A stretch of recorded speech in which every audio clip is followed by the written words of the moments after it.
HOA's fake boundary map almost stole my land until I showed the sheriff the real deed. I inherited a quiet Montana lake cabin. What I didn't expect was an HOA president calling the cops on me the same morning I moved in. One accusation turned into a war over maps, boundaries, and the truth they never thought I'd uncover. Stick with me, because what started with flashing lights ended with an entire HOA legally banned from my shoreline. And if you enjoy seeing justice finally catch up to folks who abuse power, hit subscribe and stay for the next fight. I reached the cabin just after sunrise, my old Ford rattling as I eased it to a stop beside the porch. The place had been my uncle's before he passed 5 acres of lakefront, tucked against the pines, the kind of land nobody made anymore. I stepped out, boots hitting the gravel with a sound I'd missed for years. Quiet. Clean. Honest. I grabbed the first moving box, set it on the porch rail, and took a breath that felt like a new beginning. Then the sirens shattered it. 2 sheriff cruisers rolled down my drive, tires grinding rocks, lights flashing in colors that didn't belong this early in the morning. My chest tightened. I hadn't even opened the cabin door yet. Rusty, my red heeler, growled low beside me. I lifted a hand to steady him, but my eyes stayed locked on the cruisers. Both vehicles stopped hard enough to spit dust into the air. Doors opened. 2 deputies stepped out, one younger, stiff in the shoulders, the other older with a jaw that looked carved from riverstone. The older one scanned my property the way I used to study spillway schematics, slow, analyzing, looking for something out of place. But before either of them spoke, she did. "That's him!" A sharp voice snapped from behind the cruisers like a whip crack. "He's trespassing! He has no right to be here!" Bethany Crowell. She marched up the drive like she owned the mountain. Oversized sunglasses, clipboard tucked under her arm, HOA badge clipped to her jacket. 2 board members hovered behind her, nodding like well-trained geese. I felt Rusty step closer to my leg. Bethany jabbed a finger toward me.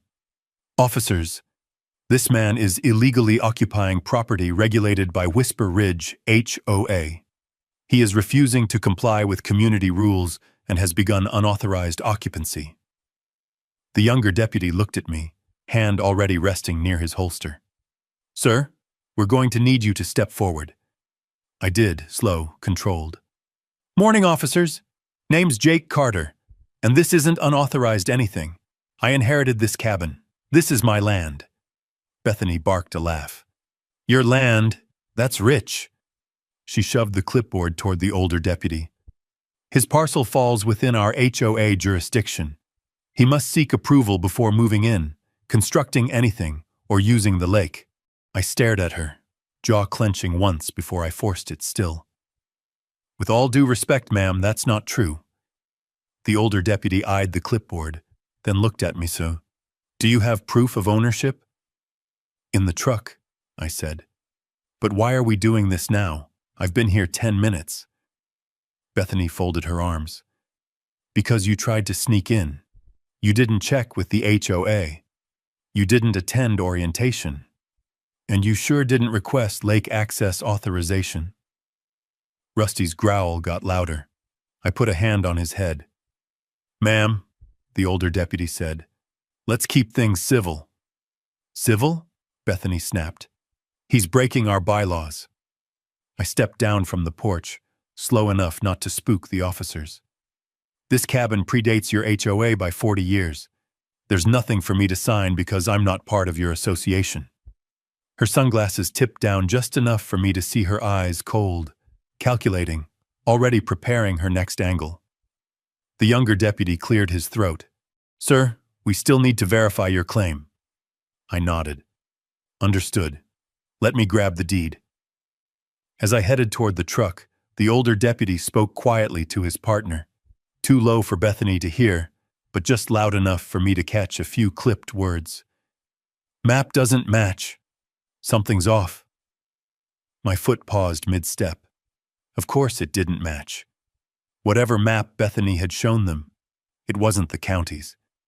And if she was willing to call the sheriff on my moving day, she wasn't just mistaken. She was trying to take something that wasn't hers. I grabbed the manila envelope with trembling fingers, not from fear, but from restraint. The old me, the version who'd spent years dealing with bureaucrats who never read their own blueprints, would have snapped already. But this was different. This was my land. My uncle's legacy. The one place I swore I wouldn't let anyone push me out of. I walked back toward the officers, deed in hand, heart thudding with a controlled burn. Bethany leaned in, lips tight. Show them whatever you want, Jake. Whisper Ridge HOA governs this shoreline. You don't get special treatment. I met her stare, steady. Good thing I'm not asking for special treatment. Just the truth. Before I could hand the deed over, Rusty barked sharply, turning my head toward the tree line. Something moved there, fast, deliberate. Maybe a board member. Maybe someone watching. Maybe something worse. Either way, the message was clear. This wasn't a misunderstanding. It was the opening shot of a fight I didn't start. But I already knew damn well I was going to finish. I handed the deed to the older deputy. He studied the first page, eyes moving slowly, carefully, like a man who'd been burned before by bad paperwork. The younger deputy leaned over his shoulder. Bethany hovered behind them, arms crossed, foot tapping, like she'd already decided the outcome. Mr. Carter, the older deputy said, this shows ownership, but the HOA president claims your parcel is within their jurisdiction. He lifted the laminated map Bethany had given them. According to this, your cabin sits inside Whisper Ridge boundaries. I didn't even need to touch the map to know something was wrong. The outline looked too clean, too straight, too convenient. Let me see that, I said. The deputy hesitated, then handed it over. The moment my eyes hit the document, the problem jumped out. The property lines were shifted just enough to catch someone unaware. This isn't the county survey, I said. This is something else. Bethany stepped forward so fast her sunglasses nearly flew off. Excuse you. That is the official boundary map. We've used it for years. The older deputy shot her a look, one that said her tone wasn't helping her case. I turned the document so the officers could see. Look at the margins. No county seal, no recording number, no certification stamp. It's not in any official format. And this line, I dragged my finger across the frontage, is 30 feet off what the county recorded in 1978. What evidence do you have of that? The younger deputy asked. I reached into the envelope and pulled out the survey my uncle kept. A faded plat, stamped and signed by the original county assessor. Right here. The two deputies compared the pages. Their brows tightened. Bethany's face flushed under her glasses. That's outdated, she snapped. It was superseded by community expansion plans. Bethany, I said, keeping my voice level, you can't override a recorded deed with a wish list. Her jaw clicked. The older deputy cleared his throat. Ma'am, do you have any county documentation showing that this boundary changed? She didn't answer immediately. Instead, she thrust her chin forward. We don't need the county to approve minor boundary adjustments. The HOA board voted on this 3 years ago. I exhaled, slow, controlled. Voting doesn't rewrite legal property lines. The younger deputy looked toward her board members. Is that true? Did you revise boundaries without filing with the county? The two men behind her froze like deer in headlights. One swallowed. The other stared at his shoes. Bethany didn't blink. Our map is valid, she said. He is trespassing. He must vacate until we complete our compliance review. I took a step closer, not aggressive, just enough to make sure every word landed. I inherited this land. I came here to move into my own cabin, and you called the cops on me before I could get the first box inside. She lifted her chin higher. We enforce rules. You enforce control, I said. The older deputy turned back to me. Mr. Carter, We'll need to verify the deed with the county office. Until then, we're not asking you to leave just to allow us to complete the verification process." That was fair, but the look Bethany shot him said she disagreed. The deputies walked a short circle around the drive, speaking quietly. Bethany lingered, watching them, then shifted her attention back to me. "You're wasting everyone's time," she muttered. "If you'd followed community protocol, we wouldn't be dealing with this mess." "There is no community protocol," I said, "because I'm not in your community." "You will be," she hissed, "once the board finalizes our jurisdiction expansion plan." Her words hit harder than I expected. Expansion plan. Expansion. Meaning this wasn't an accident. She was trying to absorb properties around the lake, and my parcel was just the first piece. The older deputy returned. "Mr. Carter, we'll contact the county office now. You're free to continue unloading your belongings. But please don't leave the property in case we have follow-up questions." Bethany spun around. "You're letting him stay? Without confirming?" "Ma'am," the deputy cut in, "we respond to criminal complaints. A boundary dispute is civil. Unless you have evidence of a crime, we're not removing a lawful occupant from property he claims to own." Her mouth opened, closed, then opened again. For the first time, she didn't have a fast answer. The deputies stepped aside to radio dispatch. Bethany marched up to me, voice low like she didn't want them hearing. "You think you won something here? You think a piece of paper makes you untouchable?" "I think it makes me the owner," I said. Her lips curled. "We'll see." She turned to her board members. "Let's go. He won't be smug when the county verifies our boundaries." They followed her down the drive. Her SUV whipped a spray of gravel as she sped off. I stayed on the porch, Rusty leaning against my leg, both of us watching the deputies finish their radio calls. The younger one returned first. "County office is pulling the file," he said. "We'll have an answer within the hour." The older deputy joined him. "Mr. Carter, between you and me," her map looked off. "We'll sort it out." "Appreciate it," I said.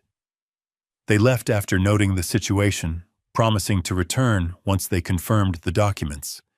The second their cruisers disappeared around the bend, the silence settled heavy.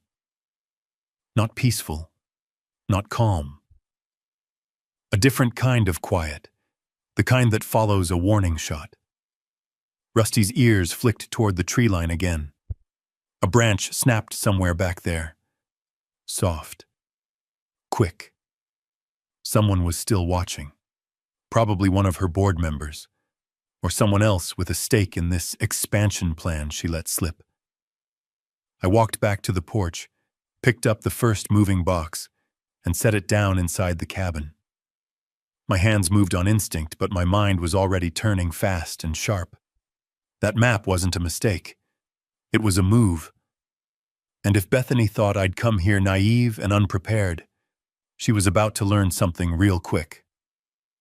I'd engineered dams that controlled entire valleys. She wasn't going to control my shoreline. Not now. Not ever. But before I could unpack the next box, my phone buzzed. It was the older deputy. "County plat confirmed. HOA map is not official. We're on our way back." I stared at the message and breathed once. The fight hadn't even started yet. I barely had time to slip my phone back into my pocket before Rusty growled again, short, sharp, moving toward the edge of the property. Something shifted behind the line of pines, too fast to be wildlife. I scanned the shadows but saw nothing. Whoever had been watching slipped out before the deputies returned. Fine. They'd be back. People who stalk property lines never stop at just watching. The cruisers rolled up 10 minutes later. Both deputies stepped out, this time with shoulders less tense, like they already knew which way the truth was leaning. "Mr. Carter," the older deputy said, holding a printed email from county records, "your deed is valid. The county confirms the boundaries haven't changed since the original plat.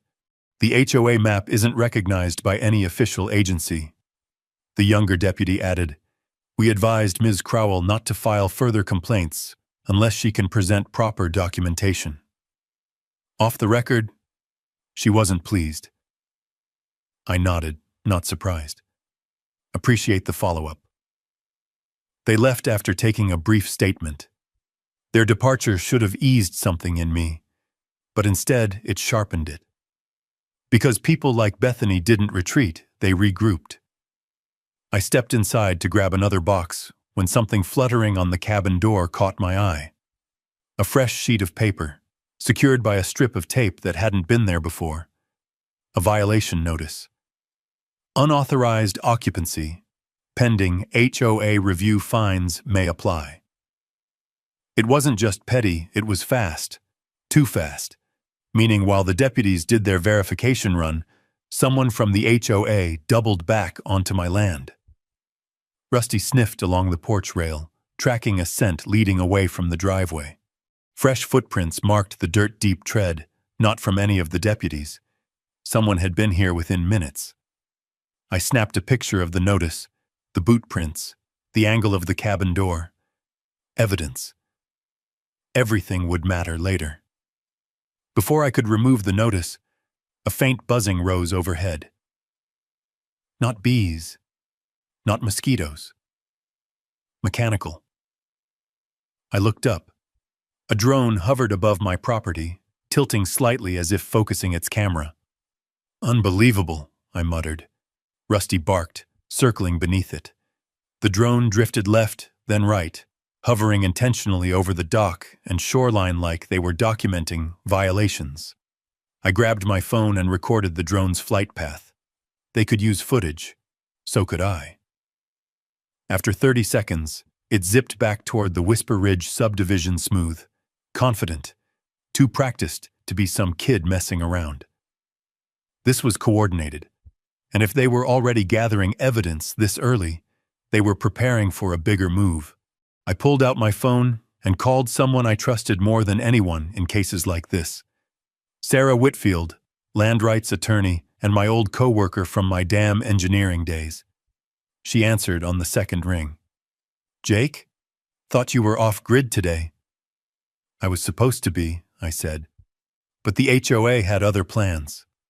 "Ah, hell," she sighed. "Walk me through it." I gave her the rundown law enforcement arriving. The fake HOA map, the drone, the violation notice. Sarah didn't interrupt, but I could hear her typing. "Bethany Crowell," she repeated when I mentioned the name. "Whisper Ridge HOA. I've seen her before. She overreaches every chance she gets." "So this isn't new?"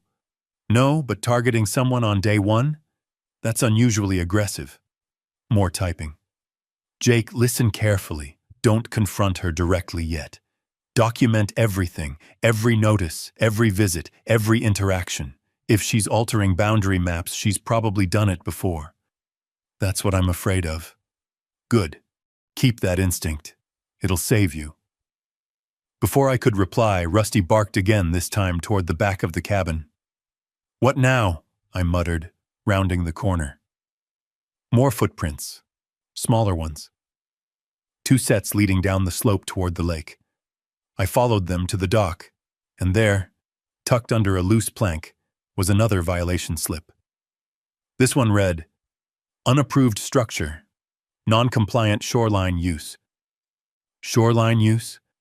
This dock had existed since my uncle built it. Before the HOA. Before half the neighborhood up the ridge even lived here. They were escalating fast. I took more photos, stepped back, and forced myself to breathe. This wasn't about compliance. This wasn't about rules. This was about pressure, push hard enough, intimidate fast enough, get the newcomer to fold before he understands the law.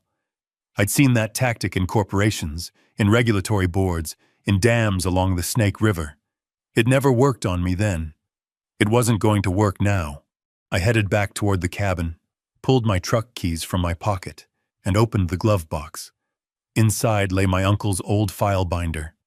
Every inspection, every permit, every repair he'd logged over 40 years. Most people didn't keep records like this. But damn engineers did. I learned it from him. As I flipped through the plastic sleeves, pages rustled with stamped approvals from county offices long gone. One page in particular caught my eye.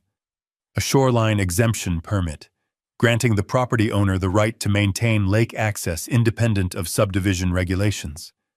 My uncle filed it 10 years before the HOA existed. I took a picture. This was leverage. Not enough to win the war, but enough to turn the next fight. A crunch of gravel made me look up.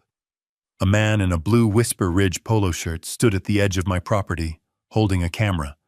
Not hiding, not apologetic. Just snapping pictures like I was a condemned building. "Hey!" I shouted. "This is private land." He didn't flinch. He took another picture of the dock, then another of the cabin exterior. I moved toward him. I said... He stepped backward but didn't leave. "We're documenting violations," he said flatly. "Board directive. Step off my property. You'll hear from us soon." "Count on hearing from me first," I said, lifting my phone and filming him as he retreated. His expression flickered, not fear, not guilt, just annoyance that I wasn't easy prey. When he disappeared back up the ridge trail, I finally returned to the porch. I sat on the top step, Rusty leaning against my knee, the violation slips in my hand. Sarah sent a text. "Document everything. This will get worse before it gets better." I typed back, "Already has." Then I placed the slips on the table, next to the deed, next to the photo of the drone, next to the printout confirming my property lines. A pattern was forming, a strategy. But the question burning now, the one that mattered most, wasn't whether the HOA had crossed a line. It was why they were so desperate to claim mine. And I had a feeling the answer would change everything. I didn't have to wait long for confirmation. At dawn the next morning, before Rusty or I were awake enough to think, a white county truck eased down my driveway. No sirens, no urgency, just quiet authority that felt heavier than the sheriff's cruisers from the day before. A man stepped out. Clipboard, reflective vest, badge clipped to the pocket. County Inspection Division. He didn't introduce himself right away. Instead, he walked toward the cabin, scanning the dock, the shoreline, the deck. Same targets the HOA had been obsessing over. "Morning," I called, stepping off the porch. He glanced up. "Mr. Carter?" "That'd be me?" "I'm County Inspector Garnett," he said, flipping open a folder. "We received multiple complaints regarding this property. Possible shoreline encroachment, illegal dock structure, occupancy without compliance review." I felt something inside me lock into place. Submitted by the HOA, I assume. He didn't answer directly, but his silence was answer enough. "Mr. Garnett," I said, "this cabin and dock have been here 40 years. Every modification is in county records. My uncle filed everything by the book." "We'll verify that," he replied, pen already scribbling against paper. "This is a formal inspection. Please don't interfere." I bit back the instinct to argue. Instead, I pulled out my phone and hit record slow, obvious, legal. He blinked. "Recording?" "For documentation," I said. "It's my right as the property owner." He didn't push it. He moved toward the shoreline, measuring distance from the waterline to the dock. Rusty followed him, tail stiff, reading my tension. After a minute, Garnett crouched down and frowned. "This dock looks newer." "It's repaired," I said. "Not rebuilt. Permit for shoreline maintenance is on file." "Do you have the permit number?" I opened the binder and flipped to the laminated page. "Permit 14-762. County approval dated May 2011. He checked it, checked his sheet, checked the dock again. Nothing to say. He moved to the cabin deck, measuring distance to the slope. He walked around the structure, checking the foundation, noting the porch supports, then pointed at the violation notices still taped beside the door. "These were placed recently?" "Yesterday," I said, by someone trespassing on my land. He snapped a picture of them. HOA? Who else? He scribbled again. The man was thorough, I'd give him that. But there was a tension in his jaw, like he already knew something about these complaints didn't smell right. He stopped finally at the edge of the slope overlooking the lake, hands on his hips. Mr. Carter, the complaints filed suggest your structure violates the 50-foot natural buffer rule. But this cabin was built long before that ordinance existed. That's what I've been saying. He nodded slowly. Age-exempted structures are not subject to retroactive HOA environmental rules, especially when the property isn't part of the HOA. Meaning? He took off his glasses and wiped them. Meaning this shouldn't have come across my desk at all. My pulse kicked. Then why did it? He hesitated. Because the HOA submitted it as a potential water impact issue, which forces an automatic county inspection. His eyes met mine. They checked the box that triggers a mandatory review. Knowing it wasn't true, he didn't argue. Didn't deny, he just said, I'll finish reviewing the structure documentation at the office before closing the file. Then, almost reluctantly added, Between you and me, Mr. Carter, this HOA has a reputation. Of what? He stared out at the lake. Weaponizing paperwork. That hit harder than the sirens, harder than the fake boundary map, because weaponized paperwork could bury a man faster than any fistfight. Garnett closed his file. I'll file my report today, but be prepared, they may escalate when they realize county won't enforce their complaints. I'm already seeing it. He gave Rusty a cautious pat, then returned to his truck. Gravel spat as he drove off. The moment he disappeared up the ridge road, I exhaled, long, slow, deliberate. But before the breath finished leaving my lungs, I heard another sound. Soft, crisp, like paper sliding across wood, on the dock. I walked down and found a fresh violation notice pinned under a smooth river stone. Immediate action required unauthorized dock structure, HOA review. Pending, it was identical to yesterday's. Except this one included a handwritten note. Remove before further consequences. No signature. Just a crooked underline beneath consequences. I took a photo, grabbed the paper, and crumpled it in my fist. When I turned around, I froze. At the top of my slope, half hidden behind a tree, stood one of Bethany's board members, the same one who'd taken photos yesterday. Blue polo. Camera ready. He ducked away the moment I looked at him. I shouted, "Hey!" He bolted. I sprinted up the slope, Rusty close behind. The man disappeared into the Whisper Ridge walking path fast enough to know he'd been caught somewhere he shouldn't have been. I stopped at the property line fence. Beyond it, everything shifted from wilderness to manicured HOA landscaping. Rusty paced beside me, tense. Another escalation. Another move. I called Sarah. "What now?" she asked. "They sent a county inspector. HOA filed water impact complaints." "Of course they did," she said, typing already. "That's their second strategy, environmental claims. Harder to disprove, but if the inspector didn't validate any violations, that's good. They've also left new violation notices, and they're photographing the cabin. This isn't disorganized harassment, it's coordinated." She paused. "Jake, they're building a case." "Against me?" "Not legally," she said. "Strategically. To overwhelm you. To force you out before you understand what they're really after." I looked at the lake, calm, shimmering, deceptively peaceful.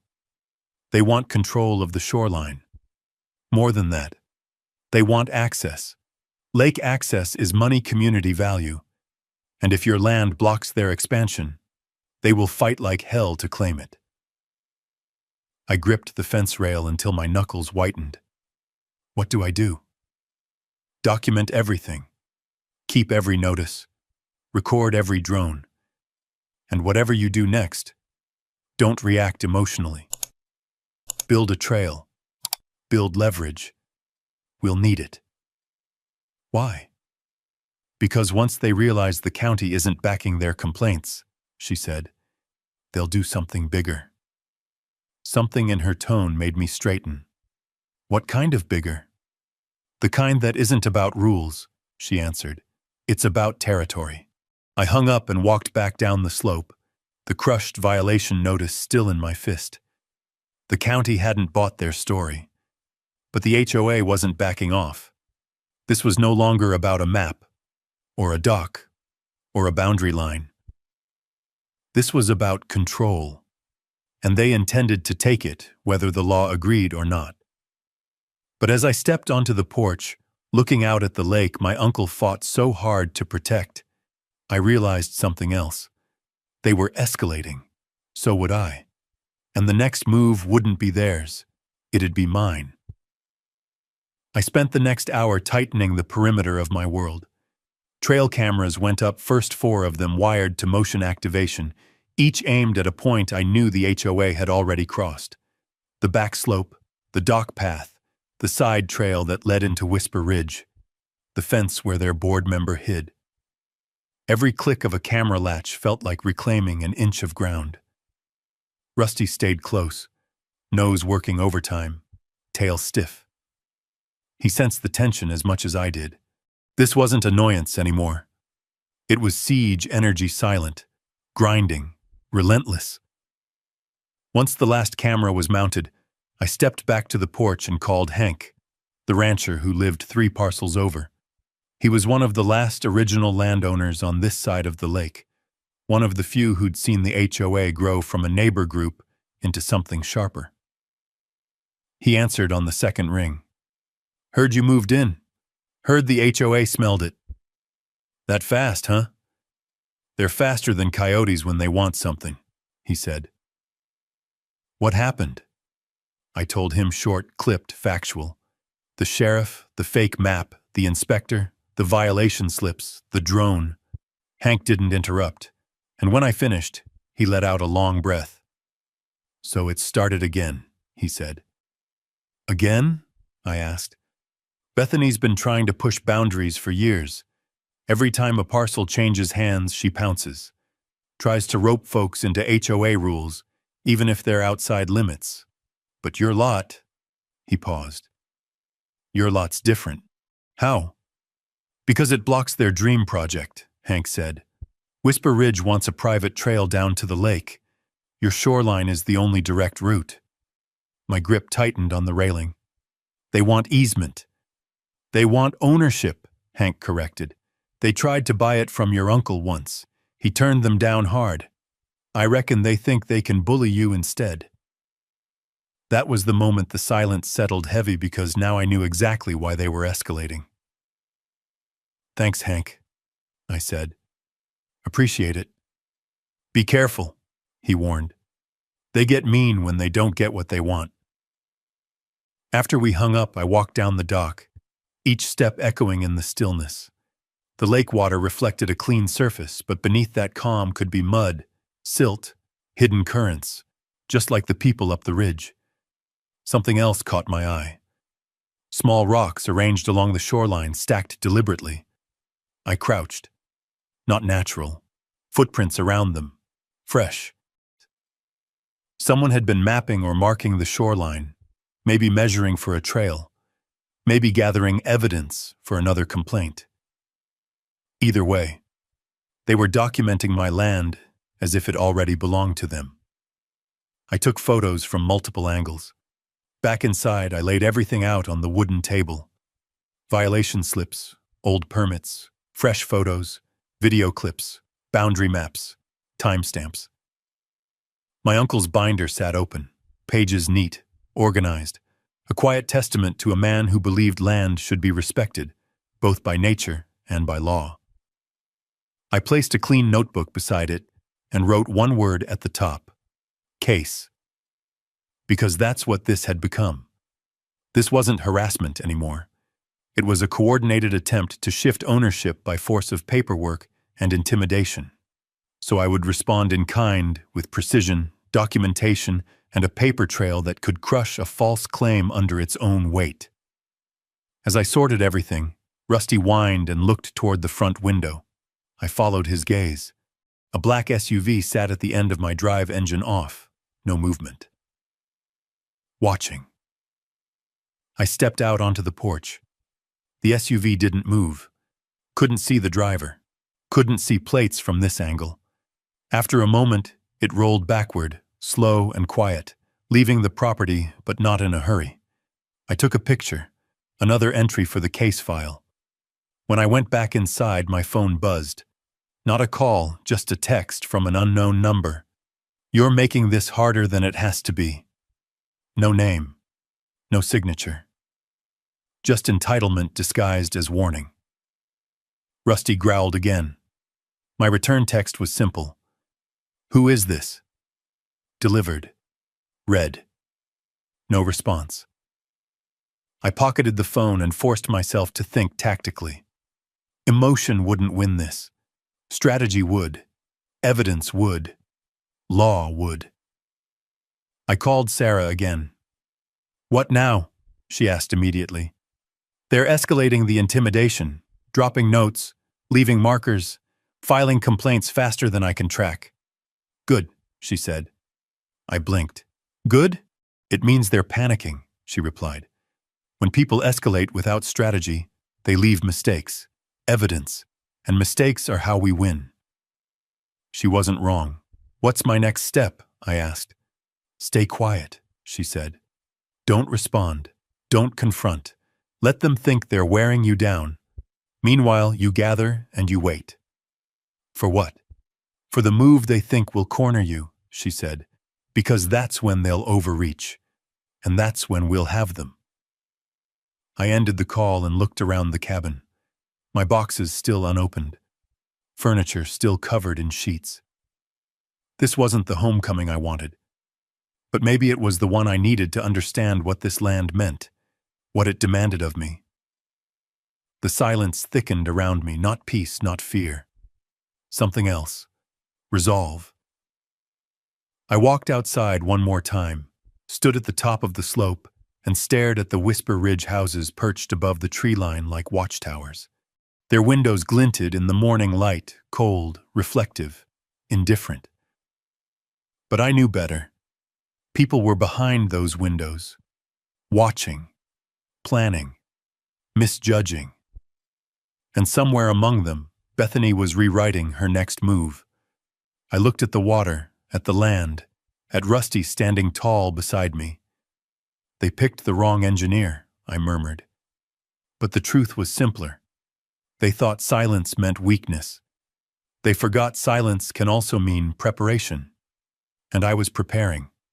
Because the day would come when they crossed a line even they couldn't hide. And when they did, I'd be ready. I didn't have to wait long. The next morning, as I was tightening the lock on the front gate, I spotted Hank's old green pickup coming down the road. He drove like a man who'd spent 50 years navigating gravel steady, predictable, wheels humming low. He parked beside my fence and stepped out with the careful posture of someone who'd spent a lifetime walking ranch lines and fixing what needed fixing. "You got a minute?" he asked. I nodded. "Always." He leaned on the fence rail. His eyes weren't on me. They were on the ridge above, where Whisper Ridge homes perched like vultures waiting for movement. He scratched his jaw. "I figured you should know what folks are whispering about up there." "Let me guess," I said. "That I'm the outsider who won't play by their rules?" His mouth twitched into a humorless grin. "That's the polite version." I waited. Hank crossed his arms. "Truth is, Bethany's been planning something bigger than the usual HOA nonsense. Been at it for years. But now that you're here, her plans just hit a brick wall." "What plans?" "The lake trail." I straightened. "Explain." He tapped the fence rail for a moment, as if counting the words before speaking. "See, Whisper Ridge wants a private walking path that leads right to your shoreline. They've tried getting deeded access for more than a decade. Your uncle told them no every time. After he fell ill, they tried again, harder. They want that shoreline, Jake. Not for beauty, for control. Control. That word again. So they want to run their trail across my land, I said. They want their HOA stamp on the whole damn lake, Hank replied. That's the real dream, and your land is the missing piece. I gripped the fence rail. So everything they've done, every lie, every complaint, every inspector, is pressure, Hank finished. Pressure to make you fold. He looked at me for a long moment, measure in his eyes instead of sympathy. But I don't think you're the folding kind. I exhaled once slow, deliberate. They don't know me. Hank nodded. Good. Don't let 'em. Before he climbed into his truck, he said one last thing. Jake, if you want to beat this thing, you gotta know the land better than they do, and that means knowing what they're planning next. He drove off, leaving me with a truth that felt heavier than any pile of lumber I'd ever carried. Bethany didn't just want influence. She wanted ownership. Of the lake, the access, the story, and I was the one obstacle she couldn't maneuver around.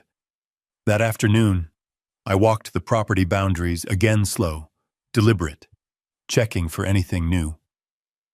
Rusty trotted beside me, nose low, tail stiff. The cameras were already recording, but my eyes could catch what electronics might miss. Halfway down the ridge path, Rusty stopped. His ears shot forward. Easy, I murmured. Boot prints. Fresh. Deep enough that the soil still crumbled at the edges. Not mine. I followed the line of tracks to a set of wooden stakes hammered into the ground. Fluorescent tape tied around the tops flapped lightly in the breeze. The stakes formed a rough perimeter one that overlapped right onto my side of the property line. I crouched. Survey stakes. Fresh. Placed within the last 48 hours.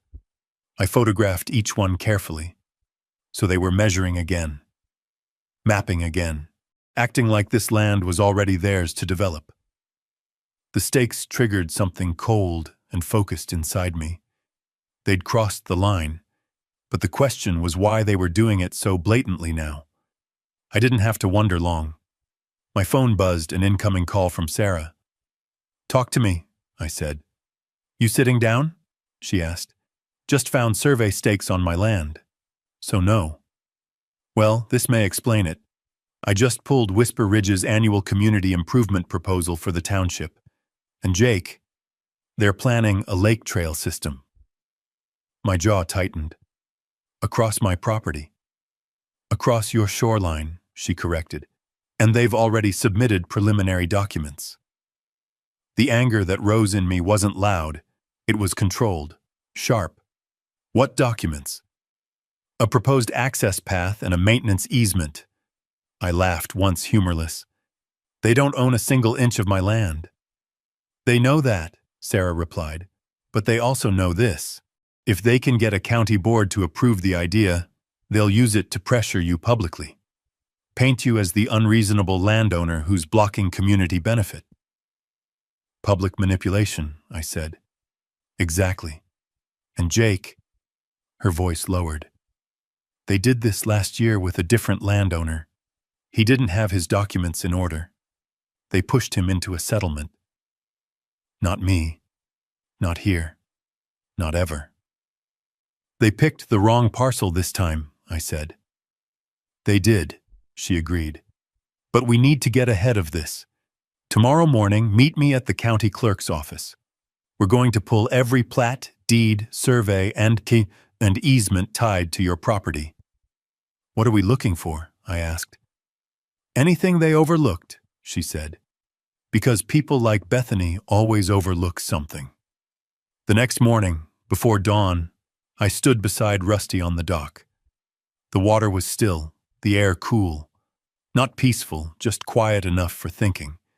This land had been in my family for decades. It was my inheritance not because of money or sentiment, but because my uncle believed land should stay in the hands of someone who understood responsibility. HOAs didn't understand responsibility. They understood authority. And now they wanted to expand it right through me. As the light faded across the surface of the lake, I made a silent promise to the man who left this place in my care. They will not take this from me. I grabbed the binder of documents, loaded Rusty into the truck, and started the engine. Today wasn't about defense. Today was about discovery, about uncovering what Whisper Ridge was hiding, and more importantly, about discovering what leverage was already mine. I shifted the truck into gear. Time to find out exactly how deep this fight went, and how far they'd already crossed. Sarah was already waiting outside the county clerk's office when I pulled up, coffee in one hand, a file box in the other. She didn't waste time with greetings. "Inside," she said. "We need the historical plats first." The clerk recognized her immediately. "Back again? HOA trouble?" "Worse," she replied. "Ambitious HOA trouble." The clerk grimaced and handed us a stack of leather-bound record books. We carried them to a table, and for the next hour, pages turned fast maps, boundary lines, easement notes, land divisions, old surveys. My property appeared in half a dozen documents, each one older than the last. But something was missing. "The trail access," I murmured. "Where is it?" "Exactly," Sarah said. "Every HOA trail must have a recorded easement, or it's trespass. But Whisper Ridge's documentation ends right here." She tapped a map labeled Easement 1971, Temporary Access Right. Below it, expires 2008. My pulse kicked hard. "You're kidding," I said. "Wish I was," Sarah replied. "They've been using your land illegally for 12 years. I stared at the faded ink, my jaw tightening around a pressure I hadn't felt in years. Everything clicked into place: the harassment, the fake map, the inspector, the survey stakes, the intimidation. They weren't trying to push me into the HOA. They were trying to protect their own wrongdoing. Sarah slid the map toward me. "This is leverage, Jake. Big leverage. What do we do with it?" "We file a restriction at the county, immediately. If the HOA wants to fight, they'll have to explain to a judge why they've been trespassing since before you even inherited the place." For the first time since moving in, the pressure in my chest loosened. I wasn't the one in the weak position. They were. Sarah prepared the filing paperwork right there on the counter. The county clerk notarized it. And just like that, quietly, cleanly, legally, the Whisper Ridge HOA was barred from using any portion of my land. No announcement. No confrontation. No warning. Let them find out the hard way. Back at the cabin, I printed laminated signs. Private shoreline. No HOA access. Trespassers will be reported. Right-of-way closed by county order. As I hammered the first one into the post by the dock, Rusty barked once sharp, alert. I looked up. A silver SUV crawled down the gravel road. I recognized it instantly. Bethany. She stopped at the edge of my drive, window lowering like a guillotine blade. "What do you think you're doing?" she demanded. I raised the sign so she could see it clearly. "What it looks like." "You can't close this path," she snapped. "This is community property. HOA residents have used it forever." "Illegally," I said. "Your right-of-way expired in 2008. Her face twitched, 1/2 second of shock, before she plastered on her usual superiority. "That's impossible. Our records say—" "Your records aren't county records," I cut in, "and the county doesn't lie." She opened the door and stepped out, heels crunching on gravel. "You don't understand. This lake is central to our community. You cannot—" "You trespassed," I said. "For years." I filed a restriction this morning. Check with the clerk. Her lips parted. No sound. No argument ready. For a moment, I saw the truth in her eyes. Fear. Then anger. Then calculation. "You're making a mistake, Mr. Carter," she said. "One that will cost you." "Maybe," I replied, "but I won't be the one explaining trespass to a judge." I walked away before she could respond. Rusty followed, hackles up. Behind us, I heard the vehicle door slam. Gravel spit under her tires as she sped away faster than she ever drove before. The sign glinted in the light. I planted another one along the ridge path, and another near the wooded trail. Mine, mine, mine, not because of ego, because of law, because I had the documents, because they'd been stealing access for over a decade.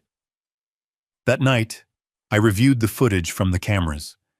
2 clips were ordinary deer, raccoons. The third wasn't. At 7:14 p.m., after I'd come inside, a figure emerged from the tree line.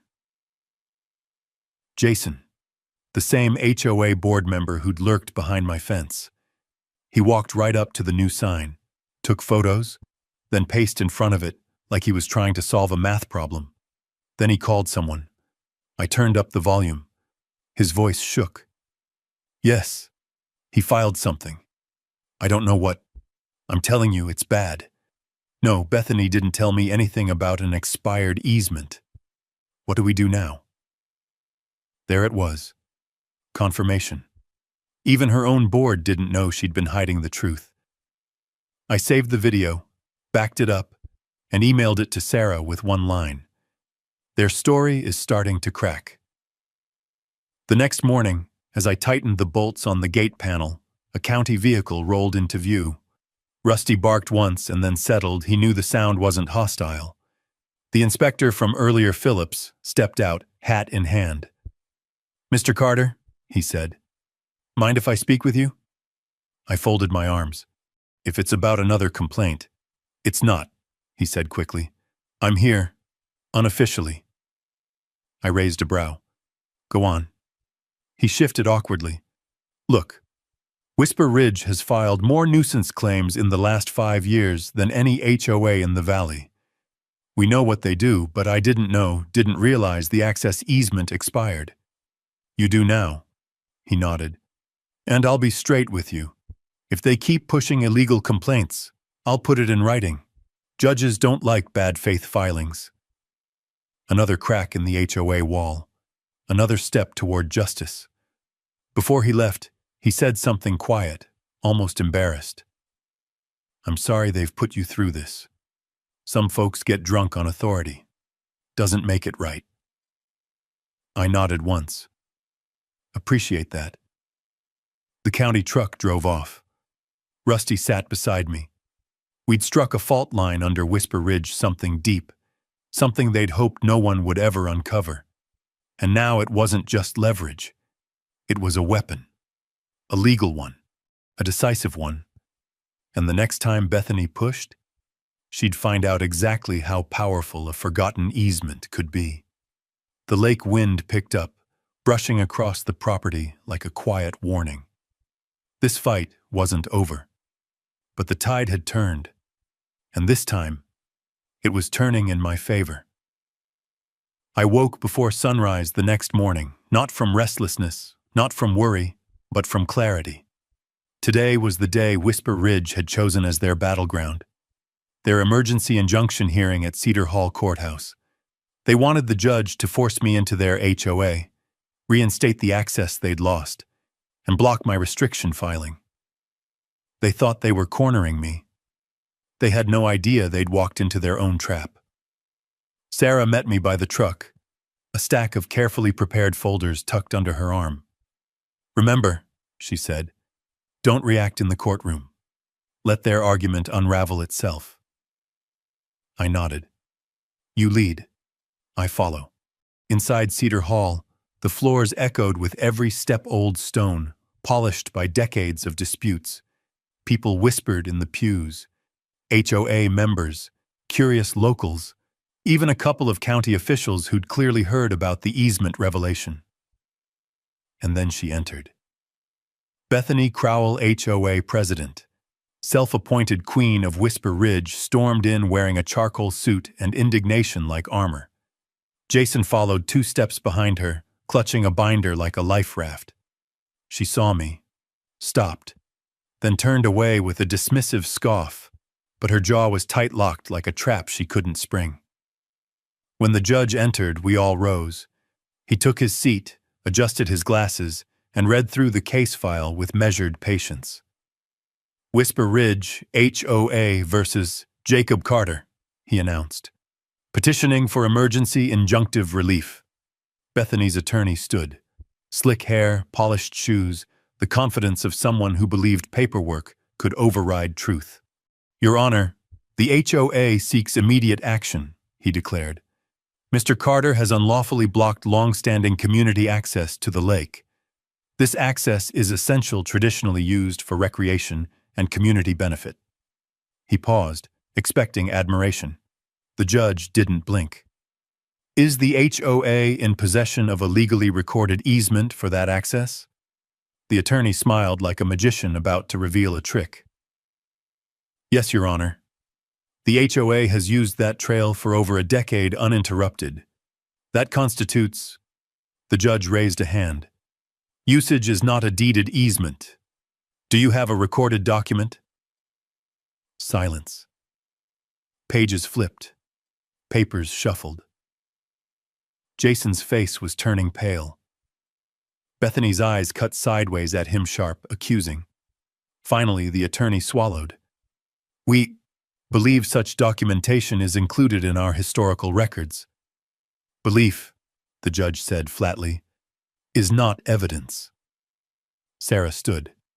Your Honor, may I respond? The judge nodded. She stepped forward, her voice calm, precise.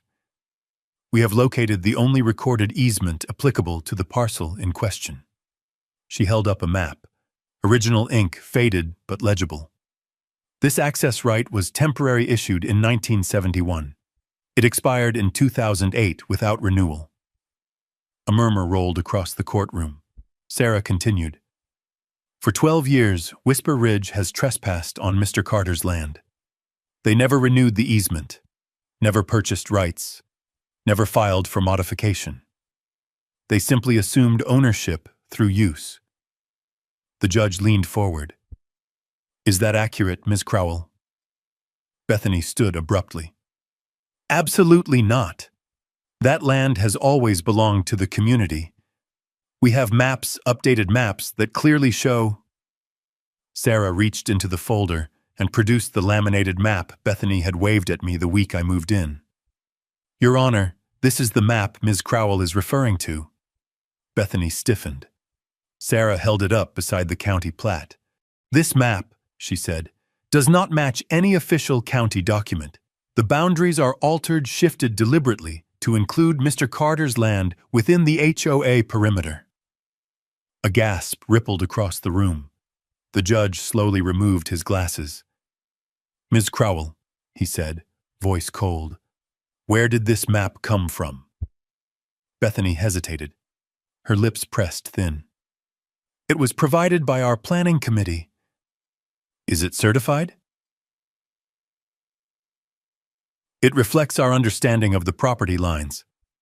That, the judge said sharply, is not what I asked. Jason's head dropped. The judge turned to the clerk. Enter the HOA map into the record as a questionable exhibit. It appears inconsistent with county filings. The attorney tried to recover. Your Honor, regardless of mapping discrepancies, the community relies on that trail. Preventing access would cause harm. Sarah stepped in again. Your Honor, with respect, the community's convenience cannot override private property rights. Mr. Carter has provided deeds, plats, surveys, and a right-of-way expiration document. The HOA has provided an altered map and verbal claims. The judge looked at me. Mr. Carter, do you have anything to add? I stood. Just this, Your Honor. I didn't move here to start a war, but I won't let an HOA take land my family has protected for decades. They didn't ask, they assumed, and they expected me to roll over. He nodded once. Thank you. The judge shuffled papers for a long, heavy moment. Then he spoke. Decision. Petition denied. Mr. Carter acted within his legal rights. The HOA is hereby prohibited from entering, using, or maintaining any trails or structures on his land unless a renewed and legally recorded easement is obtained. Bethany's face collapsed, shock folding into something darker. But the judge wasn't done. And additionally, he said, given the discrepancy between the HOA's submitted map and official county records, this court recommends that Whisper Ridge be referred to county authorities for further review. The room erupted. Whispering, gasps. Someone muttered, "I knew it!" Bethany stared forward, hollow, as if the floor had shifted beneath her. The judge's gavel struck once clean and decisive. Court adjourned. Sarah packed her folders, expression sharp with satisfaction. That, she said, was a landslide. I exhaled slowly. They won't take this quietly. No, she said. But today, we took everything they were standing on. Outside the courthouse, Rusty sat in the truck bed, tail thumping against the side panel. As I climbed in, Sarah said one last thing. Get ready, Jake. Because after today, the HOA isn't just losing their access. She closed the door. They're starting to lose their leadership, too. And she was right. The collapse had begun. News travels faster than wildfire in small lake towns, and by the time I pulled back into my driveway, Whisper Ridge was already splitting at the seams. Cars were parked crooked along the ridge road. Neighbors clustered in tight circles, voices rising, hands flying as they argued. A few pointed downhill toward my cabin like it was the epicenter of an earthquake. Rusty hopped out of the truck and barked once sharp, alert. I didn't go inside. I stood at the edge of the drive, arms crossed, watching confusion ripple through the HOA like a fault line cracking under pressure. Their queen had fallen. Their map had been exposed. Their trespass documented. And their authority shaken for the first time. But I hadn't seen the real twist yet. Not until Jason Turner, HOA secretary, approached me with the energy of a man running from a sinking ship. He stopped a few feet away, breathing hard. Jake, look, I didn't know the map was altered. Bethany said she told us. Jason, I cut in. I'm not the one you need to defend yourself to. He swallowed hard. They're blaming me, saying I mishandled the mapping records, saying it's my fault we lost the injunction. There it was. Bethany's leadership style praise in private, blame in public. What do you want from me? I asked. His eyes darted up the ridge, then back to me. I want out, and I want you to have something. He pulled a flash drive from his jacket. What's on it? Emails, he whispered. From Bethany. About the trail. About the expired easement. She knew, Jake. She knew the access was gone. She told us to speak with confidence anyway. Her words, not mine. There's more files, meeting notes, her instructions to file complaints until you broke. My jaw tightened, but I didn't let the satisfaction show. Why bring it to me? Because I'm done taking the fall, he said. And because she crossed a line today. When the judge mentioned county review, she told people I forged documents. Me. I'm not going down for her. I took the flash drive. Jason, this isn't a game. What you're giving me could put her under investigation. He nodded once. Good. He turned and walked away before I could suss another word. Rusty sniffed the flash drive, then looked up at me. Yeah, I said quietly. This changes things. Inside, I plugged the drive into my laptop. Hundreds of files, thinly veiled threats, strategy notes, draft scripts for HOA meetings, copies of violation forms she instructed board members to distribute liberally. But one folder stood out. Trail Project. Confidential. I opened it. There it was. Plans for an expanded HOA trail system. Maps with my land highlighted. Notes saying, current owner unaware of easement lapse, push for compliance before he researches. Her initials on every page. Sarah called right as I finished reading. I'm looking at gold, I said. Then stop and send it to me, she replied immediately. Do not keep any original files. Do not alter anything. We need to print, timestamp, and secure it legally. I emailed her everything. What's our next step? I asked. County investigation is inevitable, she said. But we're not waiting. I'm filing a harassment claim today. And with these emails, we may have grounds for a civil suit. I exhaled slowly. They're going to panic. They already are, she said. You just haven't seen the full fallout yet. I saw it that evening. Whisper Ridge held an emergency meeting in their clubhouse, a windowed building perched above the lake like a glass box of gossip. Cars lined both sides of the road. People walked fast, angry, tense. Half an hour later, shouting echoed across the water.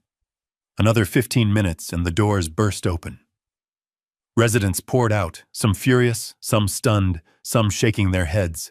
A few walked away from Bethany like she was radioactive. Then, in a moment that almost didn't feel real, 4 HOA board members stood on the steps, faced the crowd, and announced, "We resign, effective immediately." The words carried over the lake like a gunshot. Bethany stormed after them, face red, hair wild, shouting, "You're abandoning your responsibility! We can fix this! This is not my fault!" But no one listened. A woman yelled back, "You lied!" A man shouted, "You told us the map was certified." Another, "You ruined this HOA!" Bethany froze, chest heaving, staring as her empire fractured. Then her eyes cut straight toward my cabin. Even from a distance, I saw the hatred simmering through the humiliation. She lost control of the HOA. She'd lost the courtroom, and she was terrified of what she'd lose next. That night, I sat on the dock with Rusty, reviewing the final video clip from the trail cameras. The timestamp, 11:42 p.m. Bethany, sneaking across my property again, tape measure in hand. She approached the trail sign I'd posted, leaned in close, and this part made me sit forward, smiled at the camera, a slow, venomous smile. Then she scribbled something in a notebook and walked back into the dark trees. I sent the clip to Sarah with a single message. "Is this enough for trespass?" Her reply came fast. "More than enough." I leaned back, watching moonlight flick across the water. Every move they made to break me had become another piece of evidence against them. Every attempt to push me had pushed them closer to collapse. But the true reckoning wasn't the courtroom. It was the fallout happening inside their own walls, residents turning, leadership breaking, truth surfacing. And still, one final question hung in the air. If Bethany had already lost everything she cared about, what was she planning now? The lake wind shifted, cold and sharp. The storm wasn't over, but the end was finally coming into view. The morning after the HOA board imploded, I woke to an inbox full of forwarded emails from Sarah, screenshots of filings, timestamps, county confirmations.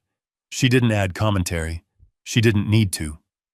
Everything we'd built was now moving on its own momentum. The harassment claim, the trespass reports, the fraudulent map inquiry. But the message at the bottom was the one that mattered. County hearing, 3 p.m. today, mandatory for Bethany. I stared at it for a long moment. The final reckoning. Rusty nudged my leg, sensing the heaviness of the day. I gave him a quick scratch behind the ear, then grabbed the file box, the same one I'd started on my first night here. It was full now, overflowing with evidence, dates, photos, camera clips, boundary documents, expired easements, and every overreach the HOA had committed. They'd given me the ammunition themselves, and today, everything they'd thrown at me would finally come back on them. Cedar Hall was busier than before. County staff moved briskly. HOA members sat in tense rows.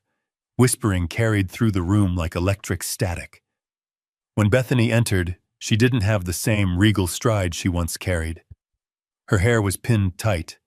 Her eyes were hollow. She clutched a binder like she was holding the last piece of her identity. Sarah and I took our seats at the front. A county official cleared his throat. "We are here to address allegations of mapping misconduct, expired easement misuse, and repeated harassment by Whisper Ridge HOA." Bethany's attorney was nowhere to be seen. She'd come alone. The official turned to me. "Mr. Carter, your evidence?" I stepped forward and placed the documents on the table. The HOA used a right-of-way that expired 12 years ago. They filed false complaints against me. They submitted an altered map. They trespassed repeatedly. And when confronted, they doubled down.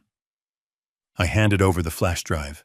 "This contains internal emails showing Ms. Crowell knowingly misrepresented the boundaries." A wave rippled through the room. Bethany shot up from her chair. "Those emails were taken without my permission." Sarah didn't even look up. "They were provided by your own secretary, Ms. Crowell. He resigned last night." The official opened a folder, scanned a few pages, and then lifted the HOA's laminated map, the same one Bethany had shoved at the sheriff on my first day. "Ms. Crowell, this document does not match the certified county plat. Who created this?" She hesitated. Long. Too long. I approved it," she finally whispered. "So you altered official boundaries without authorization?" "No," she snapped. "I only adjusted them to reflect community understanding." "Community understanding," the official repeated slowly, "is not law." He turned to the panel seated beside him. "Based on the evidence provided, both documentary and digital, this office finds Whisper Ridge HOA in violation of county mapping regulations, property privacy rights, and misuse of expired access easements." Bethany's knees buckled. She gripped the table to stay upright. The official continued, voice firm and unwavering. "Effective immediately. Whisper Ridge HOA is barred from entering, maintaining, or accessing any portion of Mr. Carter's land. Furthermore, Ms. Crowell, your conduct will be forwarded to the sheriff's office for review. Potential charges include document manipulation and repeated trespass." Someone in the audience let out a sharp breath. Another whispered, "I knew she'd crossed the line." The panel chair took over. "This hearing is concluded." The gavel fell, not with fury, not with spectacle, but with a simple, absolute finality. Bethany's world ended in a single wooden tap. Outside the courthouse, she followed me into the parking lot. "You think you've won?" she hissed. "You think this lake belongs to you?" I turned slowly. "The lake doesn't belong to me," I said. "But my land does. And you tried to steal it." Her breathing was sharp, erratic. "I built that community. They listened to me. They trusted me. And you used that trust to take what wasn't yours." For a moment, her expression softened, not into remorse, but into something almost pitiful. "They needed someone to lead them," she said quietly. "Leadership isn't control," I replied. "And what you did wasn't leadership. It was fear." She froze. Those words finally hit her. Because deep down, she knew it was true. She walked away without another word. Her SUV door slammed. Gravel scattered as she sped off, leaving nothing behind but the fading echo of an empire collapsing. 2 weeks later, the lake was quiet again. Not silent, not empty, just honest. Neighbors from around the ridge began stopping by, Not angry, not entitled, but grateful. Thank you for standing up. Thank you for clearing the truth. Thank you for doing what we were afraid to. It surprised me how much fear one HOA could produce. But fear thrives in silence, and silence breaks the second someone stands up. That evening, I added the final sign to the trail. Private shoreline. Trespassing prohibited by county order. Rusty sat beside me, tail sweeping the dock. Sarah walked up behind us. Feels different now, doesn't it? It feels earned, I said. She smiled. Bethany's removal is official, by the way. The board voted her out permanently. County barred her from serving again for years. I let out a slow breath. Justice wasn't loud. It wasn't flashy. It was steady, like the lake, like the land, like truth. I walked down the dock, Rusty's nails clicking behind me, and sat at the edge with my feet hanging over the water. For the first time since inheriting this place, I didn't feel like a target. I felt like a landowner. I felt like a protector. I felt finally at peace. The lake shimmered as the sun dipped behind the ridge. The wind carried the quiet of a place restored, a place defended, a place rightfully mine. I rested my hand on Rusty's head. No HOA is ever stealing this from us again, I murmured. Rusty wagged his tail, and for the first time since moving here, the land felt safe. The lake finally belonged to me again. Not because of power, not because of force, but because the truth had been stronger than the lies built against it. And that was enough. If you've ever stood your ground against something that just wasn't right, drop a justice in the comments so I know I'm not the only one. And if these stories remind you that the little guy can still win in this country, go on and hit subscribe. I've got more on the way.